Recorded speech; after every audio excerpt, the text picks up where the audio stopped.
Dan sama-sama kita akan saksikan tendangan bola pertama oleh Bapak Penjabat Wali Kota Ambon sebagai tanda turnamen Rurehe Cup 2 dimulai.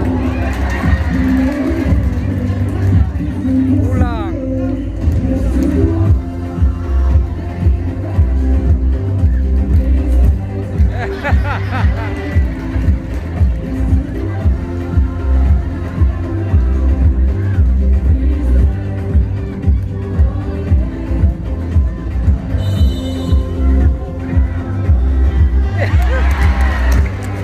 Kami minta kesediaan Bapak Penjabat Wali Kota Ambon untuk tetap berada di tengah lapangan karena kita akan ada dalam sesi foto bersama.